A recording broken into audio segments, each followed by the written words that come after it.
Hey everybody, it's arttheboy back with another analog related video. I guess that's my thing now. Every single time I make a video like this, I break 1,000 views, so I think this is my thing. That being said, I get a lot of questions, probably one or two every day now, about the tapeless build, so I figure I address them all neatly in this one video, and then showing everybody the test shots of Hi8 tape and the VCR method, and comparing it with that tapeless method that we looked at in the last video. So let's get started. Okay, I think the main thing when I'm looking at these comments is when somebody asks me about like how they're wiring the DVR. If I can describe it off at the top of my head right now though, there's a positive and negative for the DVR and then an audio and video cable as well.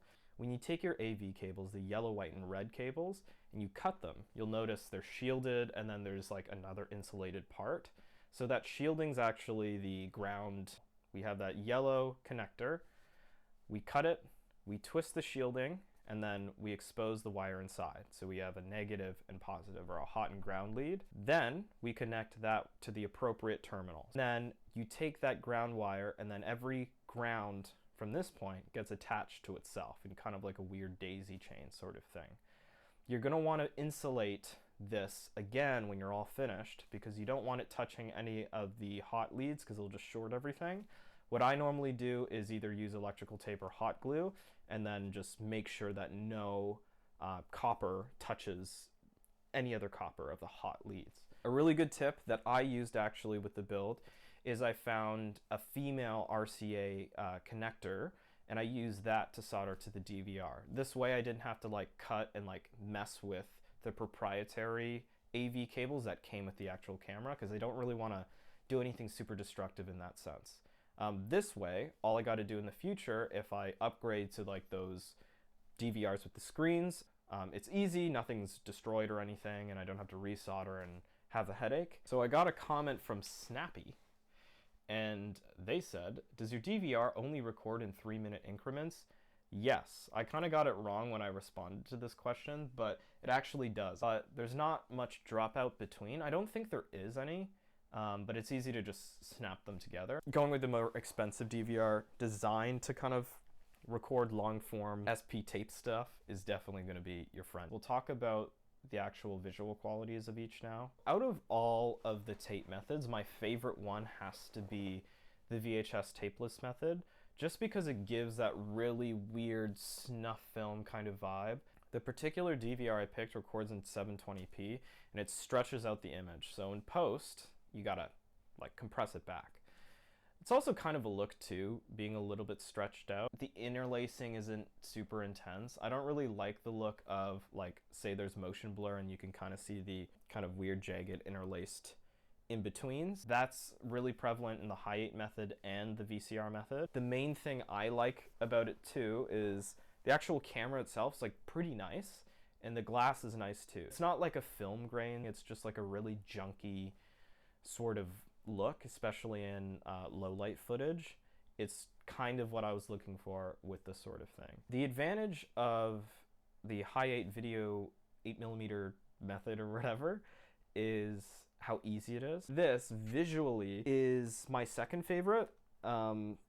It's just super easy to use though, which is why I use it the most. I know I have this kind of obnoxious camera rig thingy on it with the rails and stuff, but it's just to hold this NPF battery adapter. That's the thing too, these are super easy to find in comparison to working VHS cameras. You can make this tapeless too, it's pretty easy. You could use the same methods.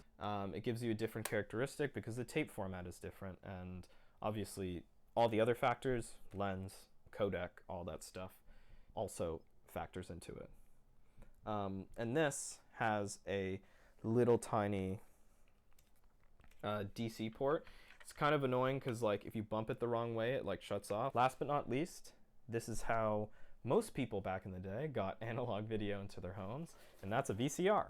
So I think this one was actually 10 bucks. The only caveat is you do need some more things to take like your DSLR or cell phone footage to put it onto this, and that's mainly an downscaler. Basically, it takes an HDMI signal and then puts it into your RCA connectors. And then you send this to the tape, record it onto tape, get that nice tape sort of look, and then record it back onto your computer with a capture card. The next thing. These are pretty expensive now, believe it or not. I wouldn't go this method of buying one of these if, and only if, you can buy one of those DVRs, the fancy ones with the screens, because they record straight onto like an SD card, and then you can just chuck that into your computer, not needing this and the annoying software that comes with it. But if you find one of these at a thrift shop, well, like, worry not. If you download the drivers, which you can get for free on the website, I know these companies change all the time, and then use OBS to record, and then you get more options with OBS and stuff. The proprietary softwares that come with this are really shit. My last favorite one, least favorite one, but one I was using a bunch before I got really into analog video, was the VHS method. It just doesn't look right. I talked about it in the previous video, but when you take a sharp image and you put it onto VHS, it looks kind of weird. Depending on the actual tape you use in the VCR, a really big factor as well is the fact that I don't like the images coming out of a stock DSLR with like a kit lens. And then when you put a bad image onto tape, it looks a little bit better, a little bit more nostalgic, but it just doesn't send it all the way, just because, once again, it's a sharp image. You can kind of see like the weird autofocus, the weird artifacting of a really wide lens, and then you have to deal with the shortcomings of the actual format of VHS itself, which is like little sloshed out colors and the interlacing. But if you like that junky look, then that's cool.